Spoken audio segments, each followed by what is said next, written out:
এই বিষয়ে অঙ্ক ভিত্তিক কিভাবে কাটিয়ে ওঠা যায় এই বিষয়ে আমরা বিশদ এবং সুন্দর উপস্থাপন দেখব প্রধান শিক্ষক নূরজাহান স্মৃতি হাই মাদ্রাসা জাহানি আলম সাহেবের কাছ থেকে।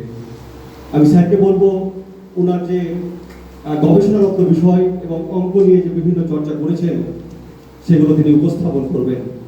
আমি ডেকে নিচ্ছি মঞ্চে জাহানি আলম সাহেবকে, প্রধান শিক্ষক নূরজাহান স্মৃতি হাই মাদ্রাসা।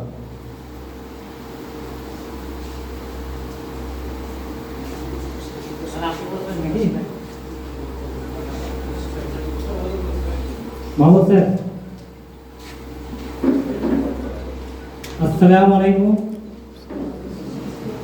ওয়েদার এমনিতেই গরম, ঘরের অ্যাকোমোডেশন আপনাদের স্বাস্থ্যকর নেই, আমারও নেই, বুঝতে পারছি। আমরা 1 ঘন্টা লেট করেছি। আপনাদের হাতে যে শিডিউলটা দিয়েছি আমরা সেটা 3 দিনের প্রোগ্রাম। 3 দিনের প্রোগ্রামকে আমরা 1 দিনে করার চেষ্টা করেছি, তারপরে 1 ঘন্টা লেট করেছি। অনেক বক্তা রয়েছেন, তাদের অভিজ্ঞতা আমরা শেয়ার করব।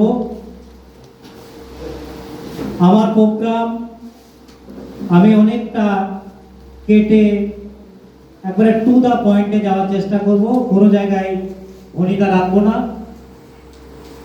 এখন আপনারা বলুন যে আমরা এই ওয়ার্কশপে কেন এসেছি এবং এই ওয়ার্কশপ থেকে আমরা কি নিয়ে যেতে চাই। একটু দাঁড়িয়ে যাই, এটা আপনাদের উপরে ছেড়ে দিলাম। আমি বিশেষ করে শিক্ষাকে ভালোবাসি এবং শিক্ষার মাধ্যমে সমাজকে ভালোবাসতে চাই। এই দায়িত্ব এবং তাগিদে আপনাদের ডেকেছি এবং আমি সেই কাজ করতে চাই। অন্যান্য যারা অতিথি আছেন তারা বক্তব্য রেখেছেন। সাবজেক্টের বক্তব্য আমরা খুব বেশি রাখেনি, একদিনের প্রোগ্রাম বোরিং হবে। আমরা এগিয়ে যাই। এখানে একটা ছবি আপনারা দেখছেন, এটা কিসের ছবি? লেফটে আমরা যে ছবিটা দেখছি এটা বাঘ বা চিতা এরকম তো কিছু নাকি? রাইট, আমি উল্টো দিকে লেফট বলছিলাম। রাইটে যেটা দেখছেন সেটা কার দিকে তাকাচ্ছে? সবাই ভাবছে নিজের দিকে তাকাচ্ছে, তাই তো? আমিও ভাবছি আমার দিকে তাকাচ্ছে। দেখুন, কিন্তু একটা চিতা যখন শিকার করে, হরিণ ধরে, একসঙ্গে অনেকগুলো হরিণ থাকে, তার মধ্যে একটা হরিণকে বেছে নেয় এবং তার দিকেই তাকায়, তার দিকেই ফোকাস থাকে। বাকি হরিণ ওর সামনে এলো বা গেল ওর কোনো যায় আসে না। তো আমাদের জীবনে আমরা মানুষ, একটা মানুষ কতটা বড়, যার স্বপ্ন, যার লক্ষ্য যতটা বড় ততটাই আমাদের যদি লক্ষ্য ঠিক না থাকে। এই যে দুতলায় আপনারা এসেছেন সিঁড়ি বেয়ে, প্রথমে আপনাকে লক্ষ্য ঠিক করতে হয়েছে। এই ওয়ার্কশপে আমরা যখন এসেছি আমরা একটা লক্ষ্য স্থির করে নিয়েছি। যদি না করে থাকি তাহলে আজকের ওয়ার্কশপে আপনার আশাটা, আমার আশাটা পুরো বেকার। অন্য কাজ করলে হয়তো 200-400 টাকা বা কিছু রোজগার আসতো। প্রথম আমরা লক্ষ্য ঠিক করে নিলাম। আজকের ওয়ার্কশপ থেকে আমরা কি নিয়ে যেতে চাই এটাকে আমাদের ঠিক করতে হবে। আমরা ওয়ার্কশপে কেন আসি? এই ওয়ার্কশপ মানে হচ্ছে যে আমরা বিভিন্ন স্কুলের হতে পারে, একই স্কুলের হতে পারে, বা এলাকার শিক্ষকরা মিলেমিশে আমরা ঐক্যবদ্ধভাবে একটা কোনো বিষয় নিয়ে আলোচনা করলাম। তারপরে নিজেদের যে বাস্তব জীবনের অভিজ্ঞতা, সমস্যা সমাধান সেখান থেকে বেরিয়ে আসলো। সেই জ্ঞানে নিজেদেরকে আমরা পরিশীলিত করে বাড়ি গিয়ে নিজের পারিবারিক জীবনে, সামাজিক জীবনে, পেশার জীবনে কাজে লাগাই। এটাই আমার মনে হয় একটা ওয়ার্কশপ থেকে আমরা নিয়ে যেতে চাই। আজকের আমার বিষয় যে অঙ্কের ভীতি কিভাবে কাটানো যায়। অঙ্কের ভীতি কিভাবে কাটানো যায় যারা এখানে অঙ্কের শিক্ষক আছেন বা যারা অঙ্ক নিয়ে পড়াশোনা করেছেন বা পড়াচ্ছেন, তাদের কাছে আমার প্রশ্ন, শিক্ষক কেবল স্কুলে পড়াচ্ছে সে নয়, একজন মা বাবা সবাই শিক্ষক, সবার কাছে প্রশ্ন যে আমাদের ছাত্ররা গণিতে কেন অসুবিধা অনুভব করছে, আপনি কি মনে করছেন? এটা হচ্ছে প্রথম পয়েন্ট। দ্বিতীয় হচ্ছে গণিত শিক্ষণ পদ্ধতিতে কি কি পরিবর্তন আনা যেতে পারে ছাত্রদের ভীতি দূর করা যায়। ছাত্রদের গণিত ভালো করতে কি ধরনের সহায়তা প্রয়োজন, ছাত্রদের গণিত শেখার আগ্রহ বৃদ্ধি করার জন্য আমরা কি কি উদ্দেশ্য নিতে পারি, গণিত শিক্ষার সময় কি কি চ্যালেঞ্জ সম্মুখীন হয় এবং সেগুলো কিভাবে মোকাবিলা করব। তাহলে এইটি কিভাবে করব,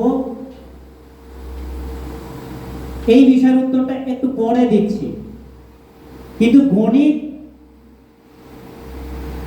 একটা কঠিন বিষয়, এইটা সবাই বলে এটা সামাজিক ভীতি। গণিত একটা বাচ্চাকে প্রথমেই বলে দেওয়া হয়, একজন কেউ এইচএস পাস করলো, বড়দের কথা বলছি, বা মাধ্যমিক পাস করলো, সায়েন্সে ভর্তি হবে, আগেই কিছু পাড়ার মতো করে বলে দেয় এই সাবজেক্ট নেবেন, এটা কঠিন, এই গণিত কঠিন। এই যে সামাজিক ভীতি, এখান থেকে একটা শিশুর মধ্যে ম্যাথেমাফোবিয়া তৈরি হচ্ছে, অঙ্কের ভয় তৈরি হচ্ছে প্রথম সামাজিক ভীতি থেকে। তাহলে আমাদের সামাজিক ভীতি দূর করতে হবে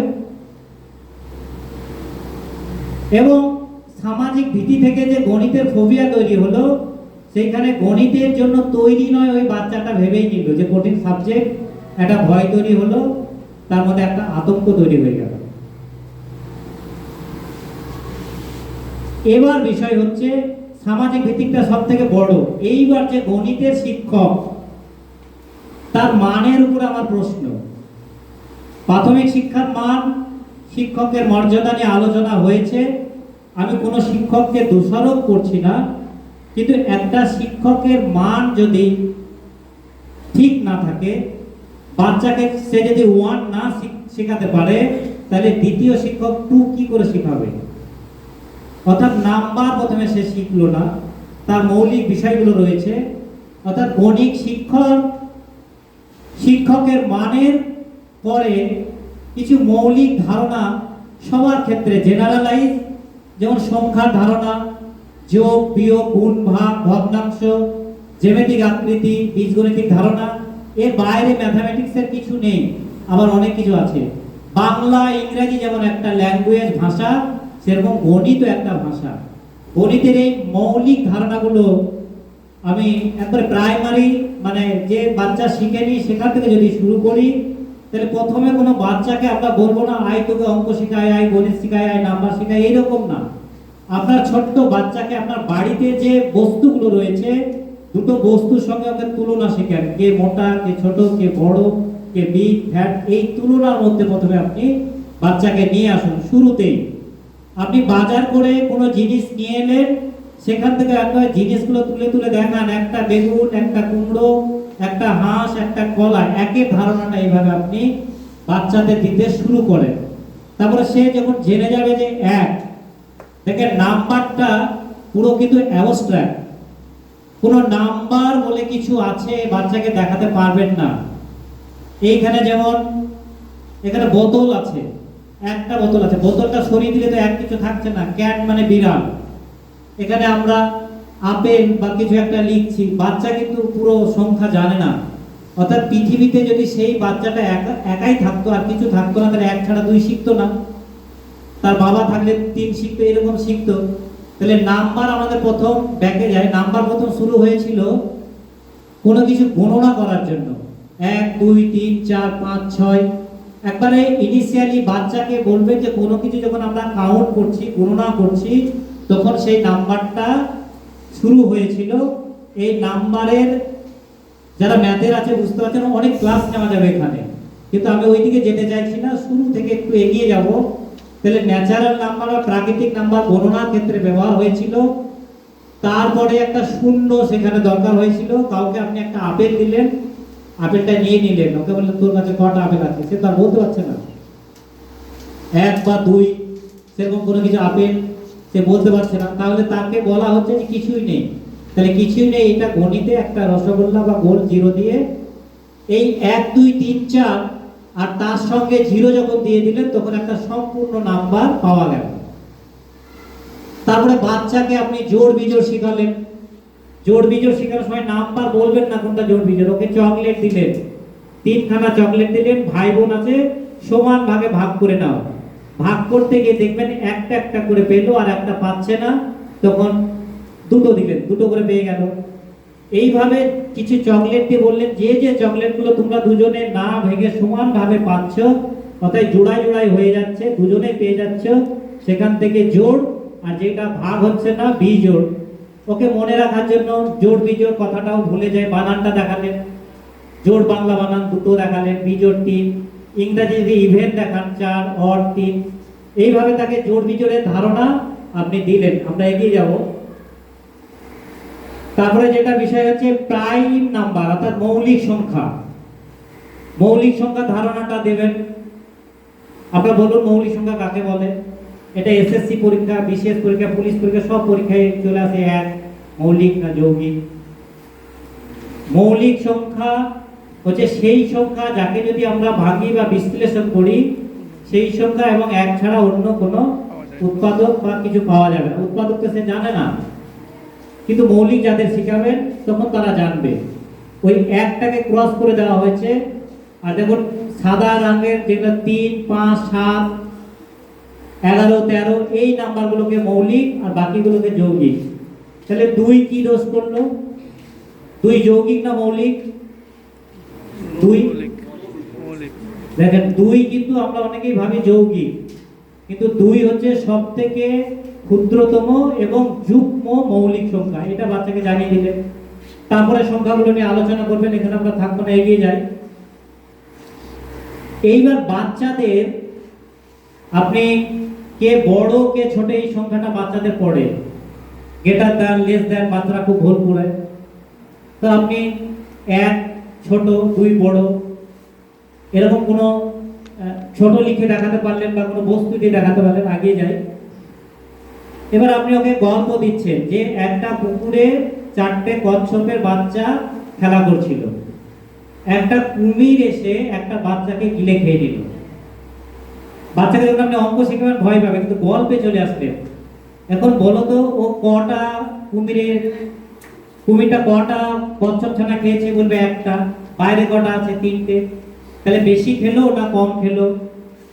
কম খেলো। তাহলে পেটে ঢুকে আছে একটা, বাইরে আছে 3টে। কম বেশি ধারণা আপনি কম্পেয়ার দিলেন, ওকে তুলনা করতে দিলেন। নেক্সট তুলনা করে বলবেন, এইবার ওর মুখটা দেখাবেন। যদি হাঁ করে থাকে বাইরে 3টে বাচ্চা ছিল আরো খাবে, পেটে একটা গেছে। অর্থাৎ যেদিকটা হাঁ করে থাকবে ওখান থেকে সে জিপের সিস্টেমটা আসলো, লেস দেন গ্রেটার দেন সাইনটা করে দিলেন, তারপর সমানের ধারণাটা আপনি দিবেন। এছাড়া আপনার বাড়িতে যদি ইট থাকে বা বাড়িতে কোনো খেলনা থাকে, এগিয়ে যায়, তাহলে সেইগুলোকে একদিকে আপনি থাকিয়ে দিলেন। 5টা ইট দিলেন, একটা দুটো ইট, দুটো লাঠি বা বাঁশ কঞ্চি দিয়ে দেখালেন যে কোন দিকটায় বেশি ইট, কোনটা বড় সাইনের বিষয়টা আপনারা দেখালেন। সমান সমান হলে দেখালেন। এছাড়াও আমরা গ্রাম বাংলায় ওই কুনুয়ের গুঁতো করে দেখায় যে যে গুঁতো মারছে সে বড়, যে গুঁতো খাচ্ছে সে ছোট। এদিকে ছোট সংখ্যা বড় সংখ্যা ধারণাটা আমরা এইভাবে দিয়ে এগিয়ে যাব বাচ্চাদের কাছে। সব থেকে ইংলিশ মিডিয়ামে যারা পড়ে তাদের এই ধরনের কোশ্চেন খুবই আসে, বাংলাতেও আসে, যে স্থানীয় মান এবং প্রকৃত মান। এনে অনেকে আমাকে ফোনও করে যে ফেস ভ্যালু আর প্লেস ভ্যালু কি। 1368 একটা নাম্বার আছে। এই নাম্বারের যে কোনো একটা সংখ্যা 3 যদি আমি নিই, তাহলে 3-এর প্রকৃত মান কত? 3। বললেন প্রকৃত বা ফেস যেটা দেখতে পাচ্ছি ওটাই। 6-এর প্রকৃত মান কত? 6। 3-এর প্রকৃত 3, 1-এর, অর্থাৎ প্রকৃত মানটা আগে বুঝিয়ে দিলেন যে যে যতই বড় নাম্বার হোক, যে নাম্বারটা তুমি দেখতে পাচ্ছ সেটাই তার প্রকৃত নাম্বার। কিন্তু স্থানীয় মান আমরা ছোটবেলায় পড়তাম 1 10 2 12, 7 10 70 এরকম পড়তো না, 71। এই যে 10-এর 7 10 1 মানে 10-এর দশকের বান্ডিল করে, অর্থাৎ একক দশক শতক হাজার। এইখানে 6-এর প্লেস, কোন প্লেসে 6 আছে বা কোন স্থানে, একক স্থানে, তাহলে ওর স্থানীয় মান হচ্ছে 1। 8-এর স্থানীয় মান 8 10 80। তারপরে এইভাবে 3-এর শতকের ঘর আছে 300 মানে 300। তাহলে স্থানীয় মানটা প্রথমে প্লেস দিয়ে ওকে বোঝালেন। এখানে বোঝানোর অনেক কিছু আছে। এই দেখেন বান্ডিল করে দেখানো হয়েছে 6টা ইউনিট, বা 10টা করে নিয়ে 8টা আছে, 3টে 100 করে আছে, হাজারের একটা আছে, এগিয়ে যায়। যখন যোগের ধারণা দেবেন প্রথমে ওকে নাম্বার দিয়ে 3 আর 7 যোগ করতে দেবেন না, 3 বা 5 যোগ করতে দেবেন না। ওকে 3খানা চকলেট প্রথমে দিলেন, তারপরে পরে 2টো চকলেট দিলেন। তোমার কটা হলো গুণ, কাউন্টিং শিখেছে। এইভাবে অনেক কিছু বারবার গুণানোর পরে বলবেন যে তুমি যে এই গুণ মানে একটা দিলাম আবার একটা দিলাম, একই জিনিস বা আলাদা জিনিস যখন বারবার দিচ্ছি বেশি হচ্ছে, তখন সেটাকে বলা হয় যোগ। এই যোগের চিহ্নটা তখন দিলেন, এটা যোগফল বলে। বিয়োগের ক্ষেত্রে একইভাবে ওর কাছে 5টা কোনো জিনিস দিলেন, 5টা থেকে 3টে বা 2টো একটা নিয়ে নিলেন, কটা থাকলো। এই যে কোনো জায়গা থেকে নিয়ে নেওয়া, উড়ে যাওয়া, মরে যাওয়া, মানে কমে যাচ্ছে, এখান থেকে তাকে বিয়োগের ধারণা দিলেন, মাল্টিপ্লিকেশনের ধারণা দিলেন। এই ও যখন যোগ শিখে গেল, তখন আপনি প্রথমে 5টা ওকে চকলেট দিলেন, আবার 5টা দিলেন, যোগ করলো 10টা হলো, আবার 5টা দিলেন। এইভাবে ওকে ক্লান্ত করে দিলেন, 5টা করে দিয়ে অনেক বড় যোগ হয়ে গেল। তখন ওকে বললেন যে তুমি তো এতবার যোগ করলে, দেখবে আমি যোগ না করেই বলে দিচ্ছি, 5 বার তোমাকে 5টা করে চকলেট দিয়েছি, 25টা হবে। আবার অন্য একটা দিলেন, গুণ কিন্তু ওকে শেখাচ্ছেন না। আবার অন্য কিছু দেওয়ার পরে ও যখন দেখবে বাবা বা স্যার তাড়াতাড়ি করে দিচ্ছে, স্যার কিভাবে করছে, এটাকে বলা হচ্ছে গুণ। একই জিনিস যখন বারবার যোগ করা হয় গ্রুপ তৈরি করে, সেটাই হচ্ছে গুণ। গুণের ধারণাটা ওকে দেওয়া হলো। এবার মাল্টিপ্লিকেশন ওকে অনেকগুলো করতে দিলেন, 2কে মেলাবার যোগ করতে দিলেন, 2কে একবার, দুবার, 3বার, 4বার, অনেকবার করার পরে তখন আপনি বললেন এইগুলো যদি এতবার যোগ না করে আমরা একটা টেবিলে রাখি বা মুখস্থ করি, তখন টেবিলের নামটা ধারণাটা ওকে দেওয়া হলো। এগিয়ে যায়। ডিভিশনের ধারণা ওইভাবে, যেমন কোনো একটা বস্তু বা একসঙ্গে 20টা চকলেট নিয়ে আসলেন, 5 জনকে ভাগ করে দিতে বললেন। আমি এদিকে বেশি যেতে চাইছি না, আপনারা জানেন জাস্ট ধারণাটা। 0/0 এই বিষয়ে ধারণা কি? কোনো একটা বাচ্চাকে বা ক্লাসে গিয়ে বললেন যে তোমরা 10 জন আছো, 10টা চকলেট দিলাম, প্রত্যেককে ভাগ করে কটা করে পাবে? ওরা বললো একটা করে। এইভাবে অনেক কিছু করার পরে আপনি শিখিয়ে দিলেন যে কোনো সংখ্যাকে সেই সংখ্যা দিয়ে ভাগ করলে একটাই হয়। কিন্তু শিশুর মন তো, সে যদি ভাবে শূন্যকে যদি 0 দিয়ে ভাগ করি কত হবে। এভাবে 0কে যদি আমরা 2 দিয়ে ভাগ করি বা কোনো সংখ্যাকে 0 দিয়ে ভাগ করি, এগুলো আপনাদের জন্য ছেড়ে দিলাম, যদি প্রশ্ন হয় পরে আমাকে বলবেন। তারপরে 20, ওরা টেবিল জানে, 4 5 20, 4 আর 5, 5 আর 4 গুণ করে 20 হলো। এই রিলেশন থেকে ওকে নিয়ে আসলেন যে 20টাকে তৈরি করতে গিয়ে যে সংখ্যা দুটো আমরা ব্যবহার করেছি গুণ করে, তাকে ফ্যাক্টর বা উৎপাদক বলা হচ্ছে। আর 4 আর 5কে আমরা গিয়ে যেটা করছি সেটা হচ্ছে মাল্টিপুল বা গুণনীয়। চলুন এগিয়ে যাই। একইভাবে আপনি ভগ্নাংশ দশমিকের ধারণাটা দিলেন, এগিয়ে যাই।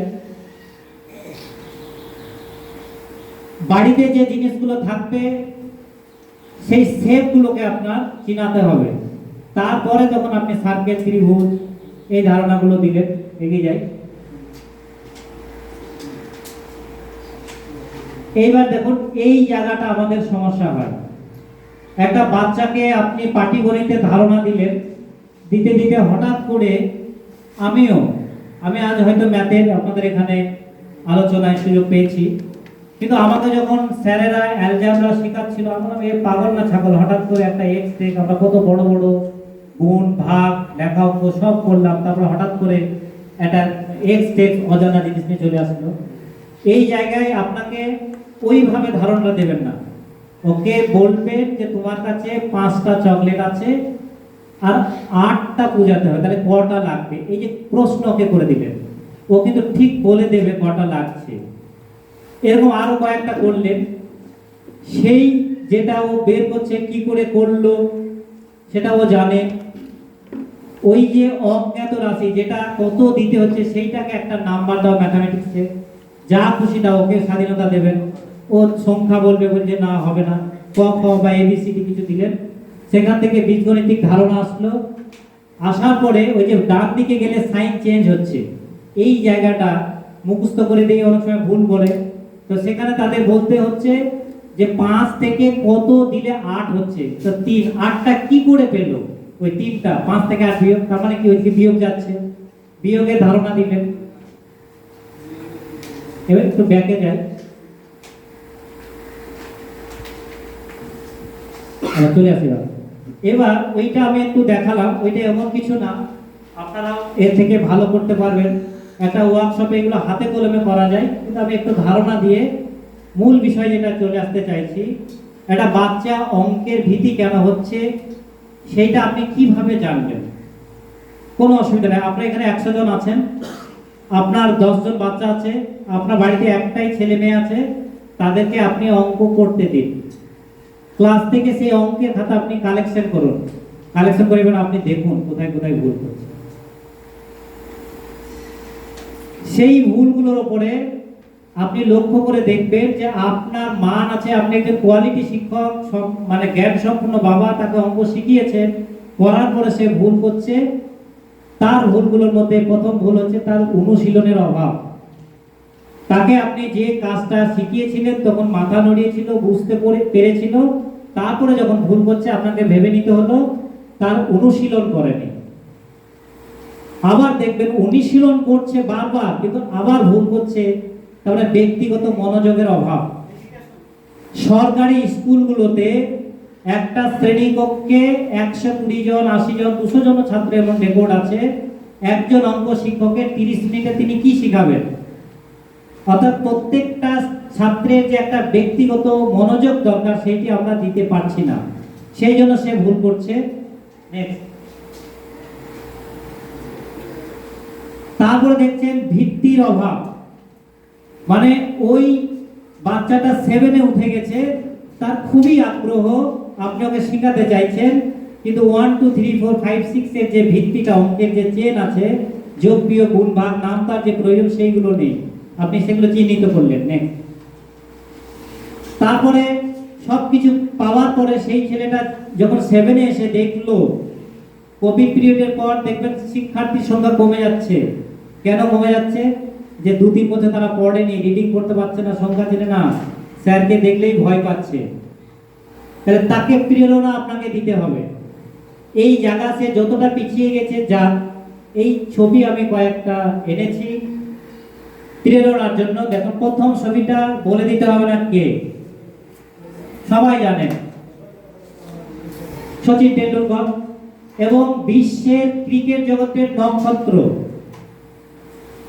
কিন্তু তার খেলা আপনারা দেখেছেন, সে যতবার আউট হয়েছে আপনি জীবনে ততবার খেলা দেখেননি। প্রায় 1484 বার সে আউট হয়েছে লাইভে, ন্যাশনাল ইন্টারন্যাশনাল খেলায়। তাহলে এতবার সে যদি ব্যর্থ পরেও যদি বিশ্বজগতে ক্রিকেটের নক্ষত্র হয়, তাহলে আপনার ওই ছাত্রটা যে 1 2 3 4 পড়েনি, 3-4 বছর ফেল করলো, বা সে কিছু জানে না, তার খাতা যখন কালেক্ট করে আপনি দেখছেন খাতায় কিছু নেই, তার প্রাথমিক ধারণা যোগ বিয়োগ গুণ ভাগের কোনো ধারণা নেই, তখন আপনি রেগে গেলেন, তোর দ্বারা কিছু হবে না, তোর বাপেরও হয়নি বলে তাকে আপনি তাচ্ছিল্য করে, ছিছি করে, ঘিন করে তাড়িয়ে দিলেন। শুধু সচিন টেন্ডুলকর নয়, ব্যাকের ছবিগুলো দেখায় একটু।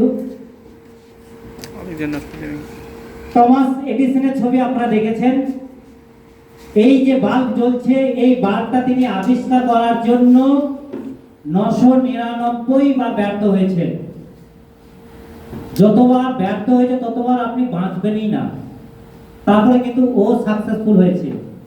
নিচে দুটো ছবি আপনারা দেখেছেন, আমরা ফ্লাইটে যাচ্ছি, রাইট ভাতৃদ্বয় সাইকেলের মেকানিক ছিল, তাদের স্বপ্ন ছিল ফ্লাইট উড়াবে, কিন্তু সে যতবার উড়ানোর চেষ্টা করেছিল আপনি ততবার হয়তো পাখি উঠতেই দেখেননি লাইফে।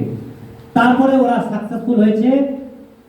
লাস্ট আমাদের সোশ্যাল মিডিয়ার জনক যিনি মার্ক জুকারবার্গ, ওনার গার্লফ্রেন্ড ওনাকে তার সমস্ত সোশ্যাল মিডিয়া থেকে ব্লক করে দিয়েছিল।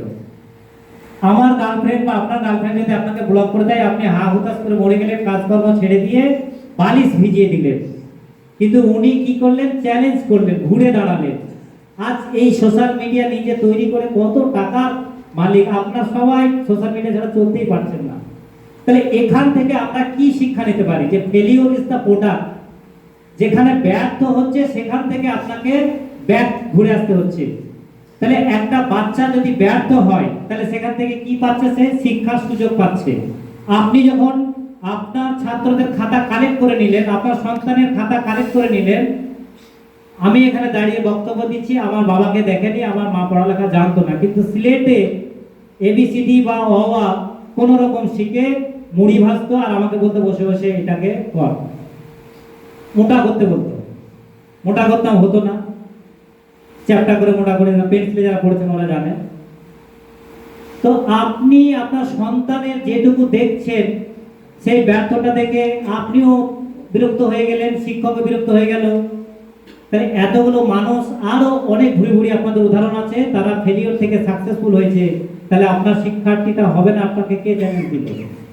তাহলে সেই ব্যর্থতা হওয়া মানে ওই জায়গাটা আপনি চিহ্নিত করতে পারলেন, সেই জায়গায় আপনি অঙ্কের শিক্ষক, সেই মৌলিক ধারণাগুলো আপনি শিক্ষাটাকে সুযোগ করে দিলেন। দ্বিতীয় হচ্ছে কি, সে ব্যর্থতার পরে যখন আপনি শেখার সুযোগ দিলেন তখন নতুন জিনিস শেখার তার মধ্যে উৎসাহ তৈরি হচ্ছে। তারপর কি হচ্ছে? তার মধ্যে দৃঢ়তার শক্তি তৈরি হচ্ছে। সে এই শিখার যে ধৈর্য, সাহস, মানসিকতা তার বাস্তব জীবনে সেটাকে নিয়ে চলে আসতে পারছে। তাকে আপনি তাচ্ছিল্য করেননি। সীমাবদ্ধতা, সে কি জানতো কি জানতো না সেই পার্থক্যটা বুঝে যাচ্ছে। লিমিটেশন ক্রস করে সে নতুন কিছু জিনিস শেখার পরে যখন সাফল্য পাচ্ছে, তার যে জয়, তার যে আনন্দ, সেটা বলে বোঝানো যাবে না। দেখুন, একটা বাচ্চা, এইখানে একটা ঘোড়ার ছবি। তার আগে একটা গল্প বলি। আমি যে স্কুলে কোচবিহারে শিক্ষকতা করতে গেছিলাম, দুটো স্যারের মধ্যে খুব ঝামেলা হতো। বয়স্ক স্যার, একজন খুব অহমিকা, যে আমি এক চান্সে বিএসসি পাস করেছি জানেন, আর ও বলছে আমি 3 চান্সে পাস করছি, তোর থেকে 3 গুণ আমি বিএসসি জানি। অর্থাৎ যে ফেল করছে, আপনারা লক্ষ্য করবেন, সে যদি পরে সাইন করে তাহলে ওই জিনিসটাকে যে পাস করে গেছে তার থেকে বেশি জানবে। আপনি 3 জন শিশুকে প্রশ্ন করছেন কোনো কিছু একটা, দেখি আমি এখানে একটা ছবি দেখেছি, এইটা কি বল। একটা বাচ্চা আপনার ক্লাসে দেখবেন কথা বলছে না, কিছুই বলছে না, চুপ থাকলো। আর একটা বাচ্চা বললো স্যার এটা গাধা, অনেকে হাসি হুল্লোড় করলো। আর একটা বাচ্চা বললো এটা ঘোড়া। সেইখান থেকে আপনি শিক্ষক কাকে বেশি শিক্ষানোর সুযোগ পাচ্ছেন? দেখুন, যে ভুল করছে আপনি ভেবে নিলেন এ গাধাও জানে না, ঘোড়াও জানে না, তাহলে ওকে আপনি কটা শেখাচ্ছেন? 2টো। যে বলে দিল এটা ঘোড়া, তাকে তো শেখানোর জায়গা নেই। আর যে কিছু বলছে না, তাকে আপনাকে চালাক ভাবতে হবে, নাহলে জানে না, তাকে অনুপ্রেরণা দিতে হবে। তাহলে এইভাবে আপনাকে, আমাকে, সবাইকে, সমাজের যে বিশ্বাস, ম্যাথামেটিক্সের উপরে যে ভুল ধারণা, কঠিন সাবজেক্ট, একটা অঙ্কের টিচারকে একটা বাচ্চা দেখে হিংস্র জন্তু ভাবছে। আমি যখন প্রথম কোচবিহারে পড়াচ্ছি, ছেলেগুলো ভয় করছে বা করছে, এই কি ব্যাপারে তোরা ভয় করছিস কেন? আমি বাঘ না ভাল্লুক? হট করে একটা বাচ্চা বলছে না স্যার আপনি বাঘও না ভাল্লুক না, আপনি বড়টা। তো একটা বাচ্চা যদি আপনাকে ভয় করছে অঙ্কের টিচার হিসাবে, এবং সোসাইটিতে তাকে ভয় দেখানো হয়েছে, ম্যাথামেটিক্সের উপরে ভুল ধারণা, সেই জায়গাকে আপনাকে ব্রেক করতে হবে। সমাজের বিশ্বাসটাকে ভাঙার দায়িত্ব আপনার।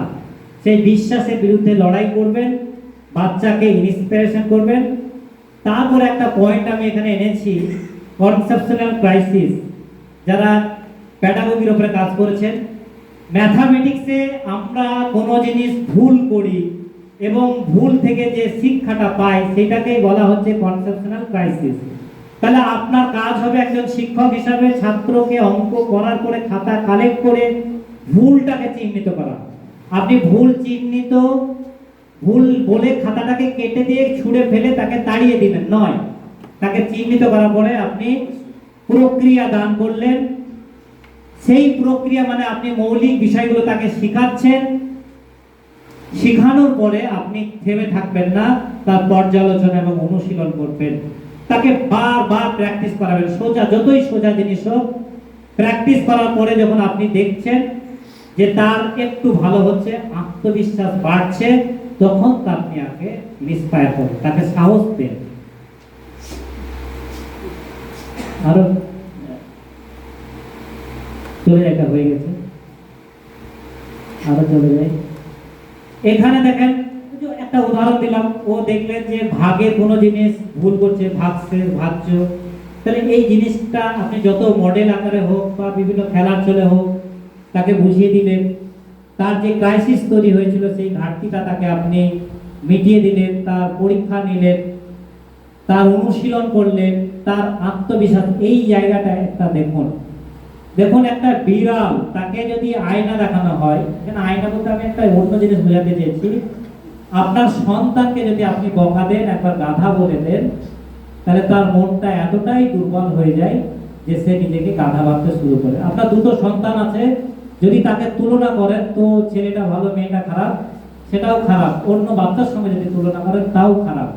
তাকে তুলনা করবেন তার সঙ্গে, যে আজকে দিনে ও ওর থেকে কতটা রেকর্ড ভাঙলো, গত বছর থেকে এবার সে কতটা ভাঙলো। যদি ভাঙে তাকে আপনি থ্যাংক ইউ জানান, তাকে আত্মবিশ্বাস বাড়ার জন্য আপনি মিথ্যে করে হলেও তাকে বাহ খুব ভালো। এই যে বাচ্চারা, প্রত্যেকটা মানুষ আমরা সম্মানের আকাঙ্ক্ষা করি। আমরা যদি সম্মান পাই, আমি হয়তো দেখতে সুন্দর নয়, কিন্তু আমাকে যদি কেউ সুন্দর বলে আমি খুশি হয়। আমি সত্যিকারে কালো বা আমার পা কিছু ন্যাংরা আছে আমাকে বললে কষ্ট হয়। তো বাচ্চাকে আপনি আত্মবিশ্বাস বাড়ান। এবার চলে আসলো সিচুয়েশন সিস্টেম রেসপন্সিবিলিটি, খুবই গুরুত্বপূর্ণ বিষয়। শিক্ষকের সবগুলো দায়িত্ব একজন শিক্ষকের। একটা পরিস্থিতিতে বাচ্চাকে অঙ্ক শেখানোর জন্য আপনি কি তৈরি করেছেন? শ্রেণীকক্ষটা কি উপযুক্ত আছে তার জন্য? আপনার স্কুলের যে টিচিং লার্নিং ম্যাটেরিয়াল উপকরণ সেটা কি আছে? পাঠ্যক্রম কি আছে? যদি না থাকে আপনার মমতাকে গাল দেওয়ার দরকার নেই, মোদীকে গাল দেওয়ার দরকার নেই। আপনার স্বাধীনতা রয়েছে, আপনি একজন শিক্ষক। আমি শিক্ষক, আমার সন্তানকে যখন শিখাই তখন সে আমার থেকে তার ম্যাডাম যেটা শিখায় বলে এটা ঠিক, তুমি যেটা বলছো ওইটা না, ম্যাডাম যেটা বলেছে ওটা ঠিক। তাহলে একজন শিক্ষকের একটা পরিস্থিতি তৈরি করতে হবে, ওই বাচ্চাটাকে আপনি ঘরে বসে কিভাবে শিখাবেন, কি কি যন্ত্রপাতি দরকার, স্কুলে কিভাবে শিখাবেন, সিচুয়েশন সিস্টেম। এখানে আমি একটা উদাহরণ দিয়েছিলাম, নাম্বার এগুলো চলে যায়, সামনে যায়। সময় কম বলে আমি ডিটেলসে যাচ্ছি না। সিচুয়েশন সিস্টেমের দায়িত্ব যে বিষয়টা, দেখবেন আপনি পড়িয়ে যাচ্ছেন, বাচ্চা কাজ করছে না, বাচ্চা পড়তে চাইছে, আপনি পড়াতে চাইছেন না। ব্যক্তিগত ভ্যালু, সোশ্যাল ভ্যালু যে কথাটা বলা হচ্ছিল, আপনার স্কুলের টাইম আপনি মেনটেন করছেন না, ক্লাসের টাইম আপনি মেনটেন করছেন না। এই জায়গাটার কিন্তু আমরা যারা মুসলিম তারা ইহকালের জবাবদিহি তো ভাবি, পরকালের একটা জবাবদিহির চেতনা আছে। আমি আমার বাচ্চাদের এইভাবে খোঁটা দিই যে আমি তো বেতন পাচ্ছি সেটা আলাদা বিষয়, তারপরে আমাকে যে দায়িত্বটা দেওয়া হয়েছে আমি যদি না পালন করি আমাকে তো আল্লাহ ছাড়বেই না। কিন্তু তুমি ভুলে যেও না, তুমি একজন শিশু হলেও তোমার যে দায়িত্ব, তোমাকে যে আমি পড়ালাম, তোমার বাবা মা তোমাকে যে স্কুলে পাঠালো, তুমি সেখান থেকে না পড়ে চলে গেলে বাড়ি গিয়ে শুধু বাবা মায়ের মুখ পানে তাকিয়ে দেখবে তোমার বাবা সেই সারাদিন টোটো চালিয়ে কৃষিকাজ করে বাড়িতে এসছে, তার সমস্ত সুখ আরাম আয়েস বিসর্জন দিয়ে তোমাকে যে পাঠিয়েছিল সেই দায়িত্ব তুমি পালন করেছো কিনা। বাচ্চাকে আপনি জবাবদিহির চেতনার ভয় দেখান, নিজে জবাবদিহির চেতনায় আপনি থাকুন, এবং অভিভাবকদেরও যে দায়িত্ব রয়েছে, তাদের যে কর্তব্য রয়েছে, সেই কর্তব্য পাশাপাশি একজন শিক্ষা প্রতিষ্ঠান তো জড় বস্তু, তার যে একটা দায়িত্ব রয়েছে সেই দায়িত্বটা শিক্ষকই তৈরি করবে। অর্থাৎ একটা পরিস্থিতি, সিচুয়েশন, একটা সিস্টেম, পাঠ্যক্রম, আর একটা হচ্ছে দায়িত্ব, এই যদি আপনি পালন করেন, আশা করি না যে ম্যাথে ভয় পাচ্ছিল সে ভয় পাবে না। তারপরেও দেখেন ম্যাথ কিন্তু পুরো অ্যাবস্ট্রাক্ট, ম্যাথের নাম্বার যে জিনিসটা সেটা কোথাও সে দেখতে পাবে না। তিনটে মানুষ দেখতে পাবে, একটা ফ্যান দেখতে পাবে, তিনখানা সিংহ দেখতে পাবে, তার মুখ দেখতে পাবে, তিনটে দাঁত দেখতে পাবে। সেই নাম্বার থেকে কিভাবে তার অ্যাবস্ট্রাক্ট আপনি ঢোকাবেন সেইটা কিন্তু আপনাকে গল্প ছলে, ঘটনার ছলে, কোনো উদাহরণ দিয়ে শেখাতে হবে। এগিয়ে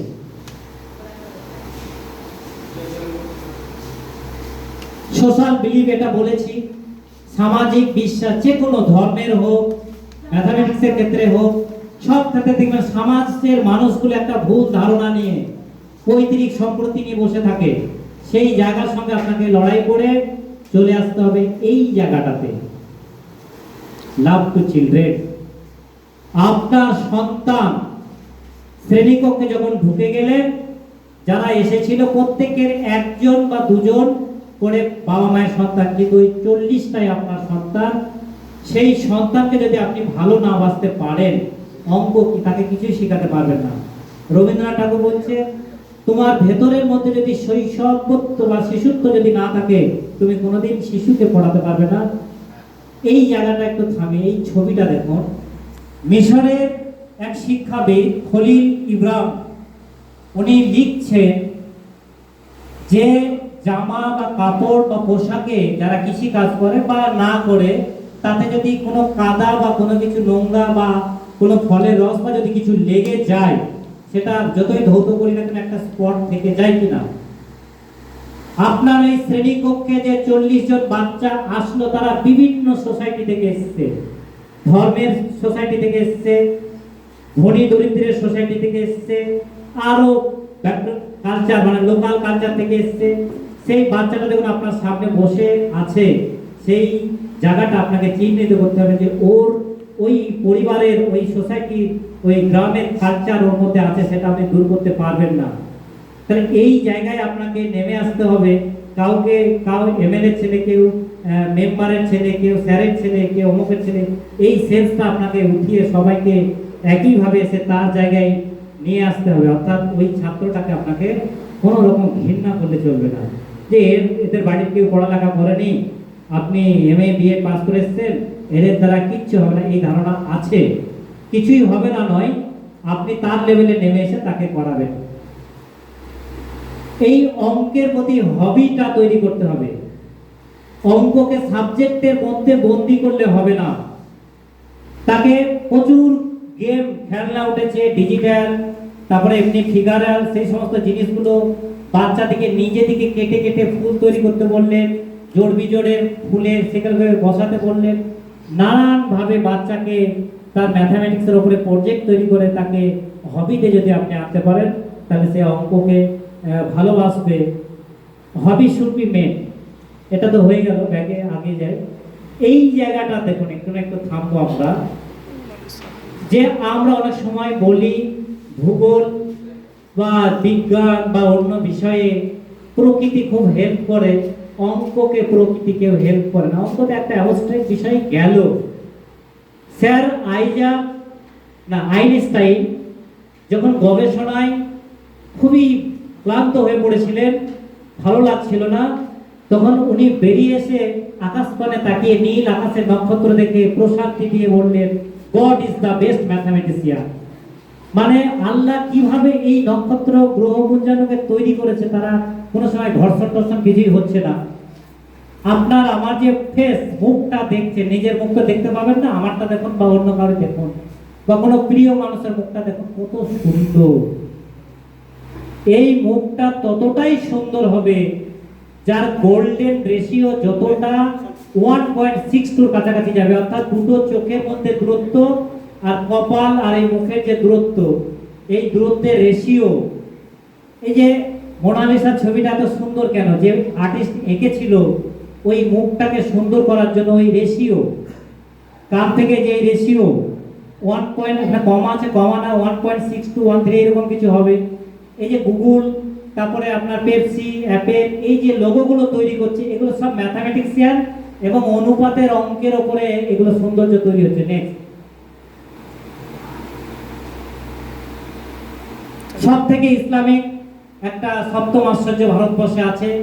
যতবার আপনি দেখবেন কোনো বিরক্তি নেই, ততবারই আপনাকে নতুন মনে হবে। এখানেও ম্যাথামেটিক্যাল যে গোল্ডেন রেশিও, এর যে গম্বুজ বা অন্যান্য এই বিষয়গুলো পুরোটাই ম্যাথামেটিক্সের উপরে। তখনকার যুগের মানুষ কিভাবে পরিশ্রম করে, এত টেকনোলজি না থাকা সত্ত্বেও একটা স্থাপত্যকে এত সুন্দর করে মানুষের মন জয় করেছে। বাচ্চাকে এগুলো নিয়ে গল্প করুন। একটা প্রাণী মৌমাছি, তার চাকগুলো আপনারা দেখবেন, প্রত্যেকটা চাক ষড়ভুজ। প্রকৃতির উদাহরণ দেন, ষড়ভুজের উদাহরণ, মৌমাছির চাপ। মৌমাছি নিয়ে আপনি গল্প পড়ান, দিয়ে ম্যাথে ঢুকে যান। নেক্সট।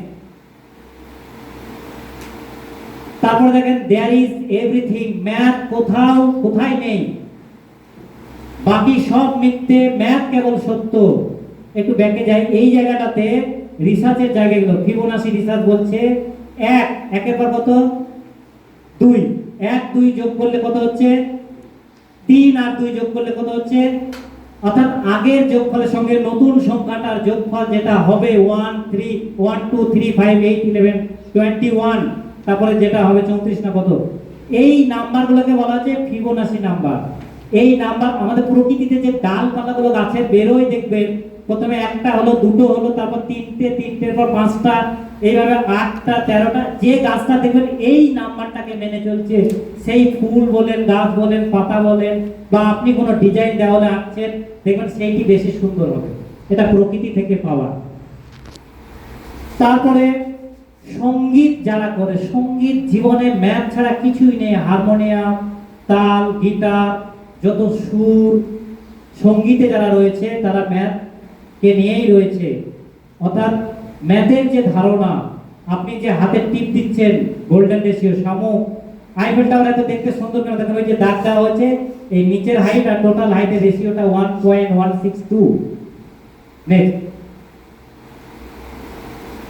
এইভাবে প্রকৃতিতে যত গাছপালা বাচ্চাদের দেখাবেন, পাতাগুলো দেখাবেন, নাম্বারের কাউন্টগুলো দেখাবেন, তার সৌন্দর্য দেখাবেন, আপনার সকাল থেকে সারা দিন অঙ্ক ছাড়া চলতেই পারবেন না। চা করা থেকে শুরু করে, একবারে শেয়ার মার্কেট থেকে শুরু করে, গোটা বিশ্বের দৈনন্দিন জীবনের যে আর্থিক লেনদেন, বাচ্চাকে বলেন যে ম্যাথ ছাড়া তুমি বাবা চলতেই পারবে না। নেক্সট। ক্রিকেট, ফুটবল, যত খেলা রয়েছে সেখানে ম্যাথ, বিনোদনে ম্যাথ, ম্যাথের অস্তিত্ব চিকিৎসা ক্ষেত্রে। আমরা যে এক্স-রে করছি, জ্যামিতিক ফিগার, টেকনোলজি, আপনি যে মিসাইল তৈরি করছেন, আমেরিকা বা কোথায় পাঠাবেন, সমস্ত কিছু ম্যাথের উপরে। There is math is everything. প্রযুক্তি যে কৌশল, কম্পিউটার থেকে শুরু করে ভবন, স্থাপত্য, লোটাস, যত কিছু আপনি দেখাবেন তৈরি, সবগুলোই ম্যাথের উপরে দিয়ে। দেয়ার ম্যাথ, এভরিথিং এলস ডিবেট, বাকি সবই বিতর্কে রয়েছে। বাচ্চাকে বোঝানোর পরে এখানে আপনি একটু থেমে যান, আপনি ভাবুন যে কার দ্বারা, হু ইজ গুড মাস্টার। আপনি, আমি, সবাই মাস্টার। আর একজন বাবা মাও সেই মাস্টার। তাহলে সেই মাস্টারটা গুড কি করে হতে হবে? তাকে জ্ঞান অর্জন করতে হবে। যেই ছাত্রটাকে পড়াবেন তার বিষয়ের এবং পারিপার্শ্বিক যে ঘটনা ঘটছে সেই জ্ঞান আমাদেরকে অর্জন করতে হবে। নেক্সট। আপনার জ্ঞান অর্জন, একটু পেছনে যাই, এখানে একটা পরিষ্কার, আকর্ষণীয়, সহায়ক, শ্রোতা, আপনার মধ্যে যে জ্ঞান থাকবে সেটার মধ্যে কোনো জড়তা যেন না থাকে। আপনাকে বারবার স্টাডি, আমাদের শিক্ষকের সব থেকে দুর্বল পয়েন্ট হচ্ছে আমরা অহমিকা কিছু শিখতে চাই না। আমাকে কেউ শিখাবে, নূরজাহান হেডমাস্টার জানালুম ডেকেছে, কেন যাব? আমি শুধু শিখাবো বলে ডাকানি, আমরা শিখবো। শিক্ষক সুনির্মল বসু বলছে আমরা সবার ছাত্র। তো এই পরিষ্কার জ্ঞান এবং আমার মধ্যে একটা আকর্ষণীয় থাকবে। দেখবেন বাচ্চার কাছে আপনি শিক্ষক হিসাবে একটা মডেল হতে হবে, কমিউনিকেশন স্কিল হতে হবে, এই জায়গাটা একটা থাকুক। এই যোগাযোগ বিষয়ে আমি একটা ছোট্ট গল্প বলি, গল্পটা যারা ফেসবুক পড়েন তারা জানবেন। আপনার ছোট্ট বাচ্চাটা এখানে ফরাক্কায় মেলা হবে, যাওয়ার জন্য বায়না ধরেছে মায়ের কাছে। আপনি শিক্ষক, সময় পান না, সকালে স্কুল, বিকেলে গিয়ে টিউশনি বা অন্যান্য কাজ, কোনো রকম ভাবে আপনাকে রাজি করিয়েছে মেলা নিয়ে যেতে হবে। আপনার সন্তানের হাত ধরে আপনি মেলার দিকে রওনা হচ্ছেন, বাচ্চাটা ভীষণ খুশি, সবাইকে বলছে বাই টাটা, যাচ্ছি মেলা যাওয়ার আগে জিলাপি গন্ধ, বেলুনের নানান দেখে বাচ্চাটা তো আরো উৎফুল্ল আনন্দে। কিছুক্ষণ পাওয়ার জন্য বাচ্চাটা একটু কান্না শুরু করেছে। আপনি তখন ওকে বলছেন ওই দেখো নাগরদোলা, আরো কাঁদছে। আবার কিছুক্ষণ কি এই বাচ্চা কাঁদছে না, ওই দেখো জিলাপি খাবো তোমাকে, এই রসগোল্লা, পাঁপড়, নানা রকম। কিন্তু সেই বাচ্চাটা কান্না আপনি থামাতে পারছেন না। তারপরে আপনি ভাবলেন হয়তো বাচ্চাটা এই সুটে ফুটে মোজা টোজা পরে এসছে, পায়ে হয়তো গরম হচ্ছে বা বিছা টিচা ঢুকলো কিনা। আপনি পাটাকে পরিষ্কার করার জন্য জুতো খুলছেন, তারপরে কাঁদছে, আর এক জুতো খুলছেন, তারপরে কাঁদছে কেন মুখ পানে তাকালেন, তাকিয়ে আপনি দেখছেন সেখানে শুধু মানুষের মাথা, কোনো নাগরদোলা, জিলাপি দোকান, বাচ্চা কিছুই দেখতে পায় না। একটা বাচ্চা দেখবেন স্কুলে আসার জন্য দাদা দিদিকে অনুকরণ করার জন্য ব্যাগ, টিফিন বাক্স কত কি কিনে আনন্দ করে স্কুলে আসলো। স্কুলে আসার পরে ওই মেলায় গিয়ে যদি সে মেলার আকর্ষণীয় জিনিস না দেখে শুধু মানুষের মাথা দেখে, তাহলে কি অবস্থা হবে? আমি MA BEd পাস করেছি, আমার যে কোয়ালিটি সেইটা যদি বাচ্চাকে দেখায়, তার উপর যদি লোড দিই, তাহলে মানুষের মাথা ছাড়া ও কিছুই দেখবে না। আপনাকে ওই নিচে নেমে যান, তার পায়ে দেখুন জুতোতে কি লেগেছে, তার লেভেল। সে যদি A না জানে, তাকে A শিখান। আপনাকে A+B এর হোল স্কয়ার শেখানোর দরকার নেই, আপনার সিলেবাস পাঠ্যক্রম তাকে শেখানোর দরকার নেই। সে তাহলে ওই মানুষের মাথা থেকে ভয় পাবে, ড্রপ আউট হবে, স্কুল আসবে না। তাহলে এই মেলার উদাহরণ থেকে আপনাকে চলে আসতে হবে। আমি যে তথ্য বা ঘটনা বললাম সেগুলো শেষ কথা নয়, অল্প সময়ে আমি আমার ক্ষুদ্র অভিজ্ঞতা দিয়ে আপনাদের সঙ্গে শেয়ার করলাম। আপনারা অ্যাক্টিভ ম্যাথামেটিক্স, গুগল স্যারেরা বক্তব্য রাখবেন, প্রচুর এখন উঠেছে সোশ্যাল মিডিয়ায়, ChatGPT, মেধা থেকে শুরু করে বাচ্চা থেকে শেখান, আপনারা শিখুন, এগিয়ে যায়। তারপরে আমরা প্রায় শেষের দিকে চলে এসেছি। যে ওয়ার্কশপগুলো আগে খুব হতো, সর্বশিক্ষা মিশন করাতো, আমরা করেছি। আমি কি রিসোর্স পার্সন বা মাস্টার কি রিসোর্স পার্সনও কাজ করেছি। কিন্তু ওয়ার্কশপ সম্পর্কে আমাদের কি ধারণা, যদি কেউ জিজ্ঞেস করে, এই একটু লেটে শুরু হয়েছিল, ঘুগনি মুড়ি দিল, তারপরে দুপুরে যেটা খাবেন এই হলো, অমুক এসেছিল বক্তব্য বলে, এই সিচুয়েশন যদি হয়, তাহলে আজকের আমাদের ওয়ার্কশপের পুরো হচ্ছে জিরো ম্যাথামেটিক্সে। নেক্সট। ঠিক আছে, তাহলে আমরা শেষ করলাম। আপনারা ভালো থাকুন। আমি অনেক কাটছাট করে অল্প সময়ে শেষ আগেই করে নিয়েছি। ম্যাথামেটিক্স যে কোনো ভয়ের সাবজেক্ট নয়, এইটা আপনাকে বিশ্বাস করতে হবে, সোশ্যাল মিডিয়ার ভয় কাটাতে হবে। বাচ্চাকে ম্যাথ শেখাতে যাবেন না, তাকে ভালোবাসুন এবং তার লেভেলে নেমে গিয়ে তাকে ভালোবেসে আস্তে আস্তে ম্যাথের ধারণা দিন। বড় হলে সে নিজেই শিখে নেবে, কিন্তু ভয়টা কাটান, ভালোবাসুন। আপনাকে পাগল হয়ে যেতে হবে। আগেকার শিক্ষকের সঙ্গে ছাত্রদের যে সম্পর্ক ছিল, স্যারেরা বলেছেন, সেই সম্পর্ক এখন নেই। এখন বাণিজ্যিকীকরণ চলে এসছে। সেই স্যারেরা পাগল ছিল, ওরা কয় ভাই বোন, ওদের বাড়ি রান্না হতো কি না, সেই সমস্ত খোঁজ খবর নিত। আমরা কিন্তু এগুলো নিই না। বাচ্চা লেটে দেরিতে আসলো, বাইরে রেখে দিলাম, বকা দিলাম, তাকে কিছুই জিজ্ঞেস করলাম না সে কেন লেট হলো। সেই বিষয়গুলো আপনাকে ভালো শিক্ষক হতে গেলে, ভালো ম্যাথামেটিক্স শেখাতে গেলে পাগল হয়ে বাচ্চার লেভেলে নেমে বাচ্চাকে ভালোবাসতে হবে, এই অনুরোধটুকু রইল।